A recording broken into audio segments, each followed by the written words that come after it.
All right, Shalom. First of all, I want to give all praises to Yahweh, Ba'ashem Yahushai, Ba'ashem Kakadash.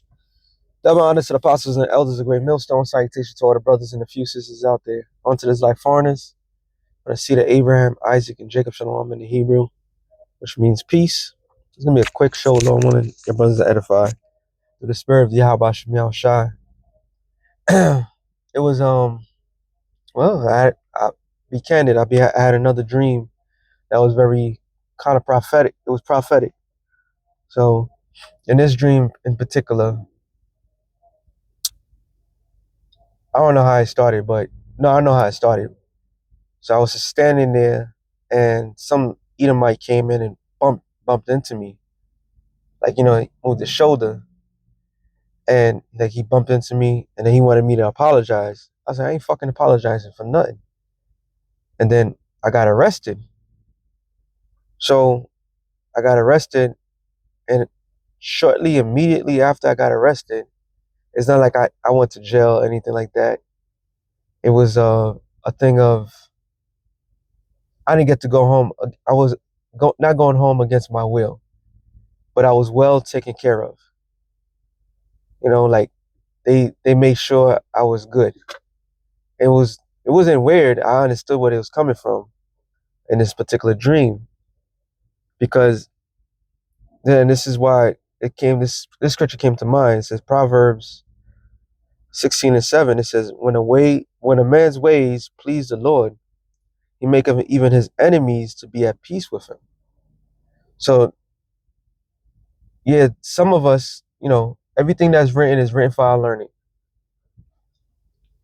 And I guess that's gonna be my thing to say consistently, because we're coming into a time in our faith where some of us might end up being disappeared, all right, against our will. But that's not to say that you're gonna be tortured or any of that sort. And the Lord gave us prime examples in our personal lives. There's plenty of times at the job, in particular type of jobs, I had a straight up enemy. And instead of me getting laid off or in that sort, losing my financial benefits because this person got something against me, the Lord found favor, and either that person got removed or end up being in the job for a long time. And I had two accounts that happened to me in my personal life. I could bring out one. There was a dude I was working under, and he was from the Northern Kingdom, and I was working strictly under this dude, but he was treating me like straight shit. And people was like, yo, how can you take it? And I'm just, at the time I was like, it is what it is.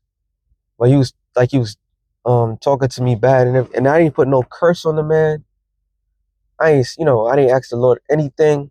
So make a long story short, the boss, which was his actual brother, had he's the one that put us together. So he decided, nah, he gave me my own joint, and I was just working by myself, which I was happy. I was ecstatic. And the other, his brother, he gave somebody else and shit like that. So there was one day we was doing overtime. I barely was getting overtime in his job. And when I did the overtime, there was an ambulance and everything at the job site. So I was like, and the spirit told me like, yo, something happened to this dude. I mean, I was literally, but I didn't think nothing of it. I was just like, well, I hope, something happened to this dude. I hope something happened to him, right? So the next day, it was on a Saturday I was working. And then so then that Monday, one of the guys, one of the coworkers saw me and he's like, yo, you heard what happened to your boy? I said, nah, what happened? And he told me like, yo, he was on a scaffold because I was working construction. He was on a scaffold and he was on a top scaffold. He didn't put no guardrails around the scaffold. And he was high up. And he was using a machine to get to the top. He was an Ecuadorian. You know, sometimes they do shit backwards, but so what ended up happening is he fell from that scaffold. I don't know how long the shit was or anything like that. He fell on the scaffold. He busted his head, and they said that he got a cracked skull, and he can never work again. And I was like, oh shit. And that put things in mind because that brought fear to my heart. I was like, wow, I didn't even ask for it, and look what the Lord did.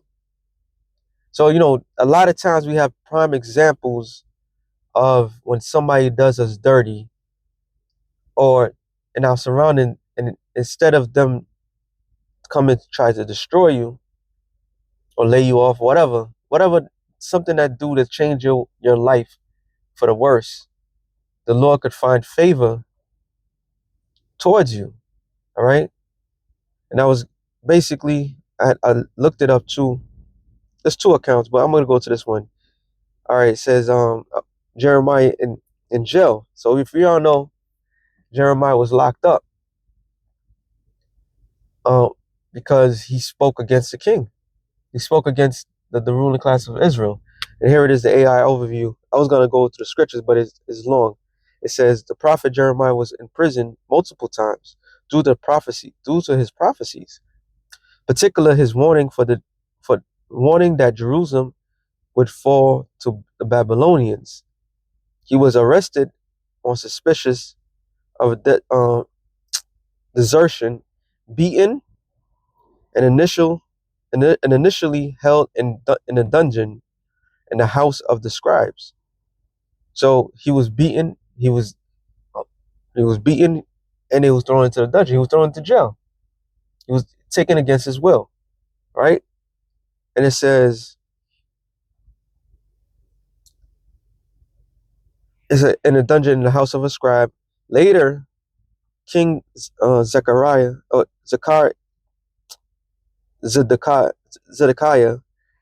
after questioning Jeremiah, moved him to the courtyard of the guard and providing him with daily bread until the city was conquered, which is heavy, all right? Because Jeremiah whole thing, and so I remember this story very clear. So I'm gonna jump down. His release. The Babylonians released Jeremiah from prison after they conquered Jerusalem. He was offered safe passage to Babylon, but chose to stay with his own people. So here it is, your natural enemy came against you, all right, who came against all Israel. And I did watch the movie Jeremiah, the film, and it was ill how they did it. And then because Nebuchadnezzar came into Jerusalem, it's like, where's this prophet Jeremiah that spoke so highly of me? Right? And then what ended up happening? Oh, now I think about it, I had two dreams. Wow. Okay. Anyway, and then what ended up happening?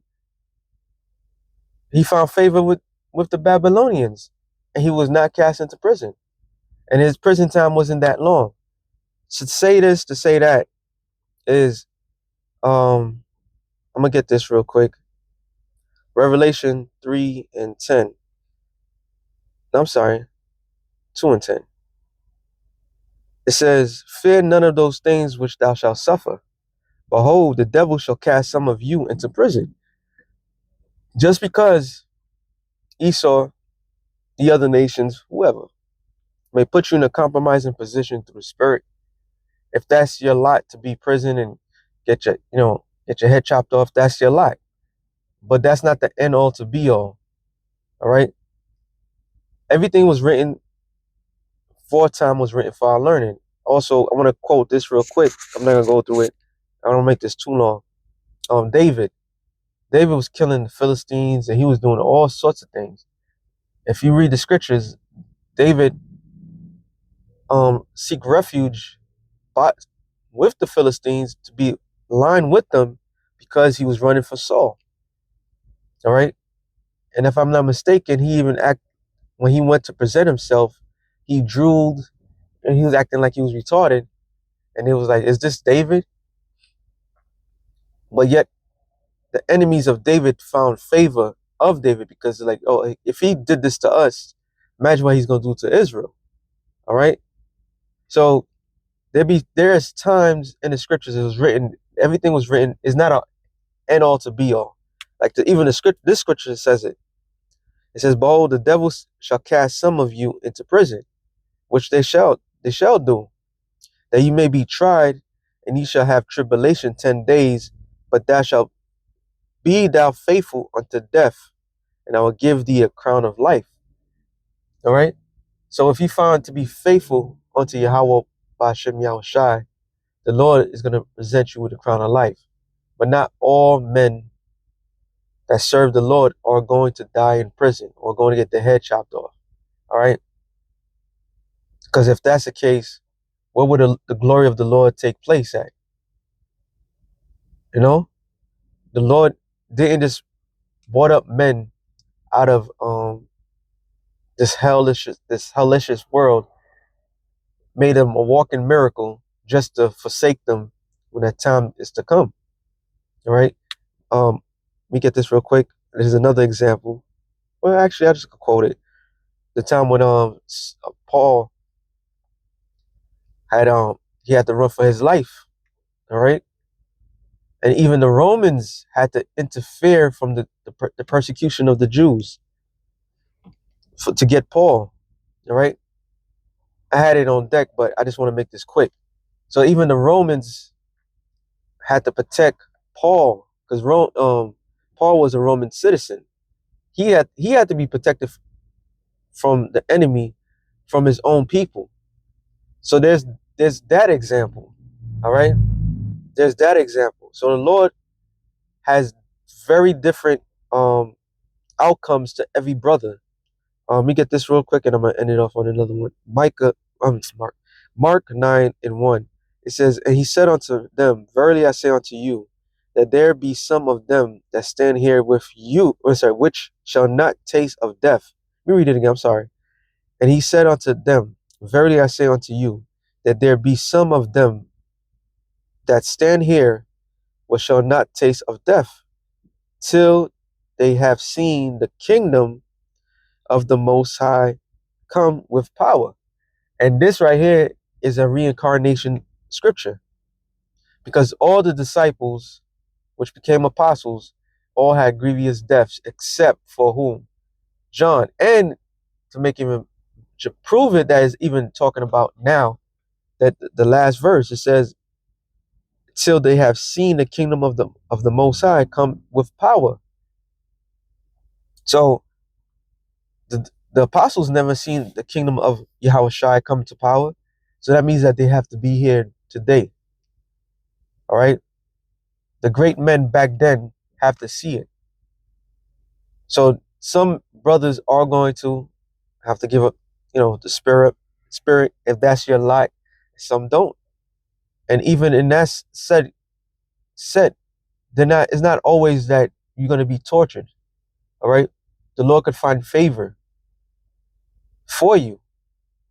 It's nothing for the Lord to even have your worst enemy. Hey, we talk about how AI is evil. And yay, even AI could say, you know what, we're not gonna kill this individual. All right, you don't know. We don't know what the Lord has in mind for anybody, but we live by faith. We get this last one, Hebrews 11:36.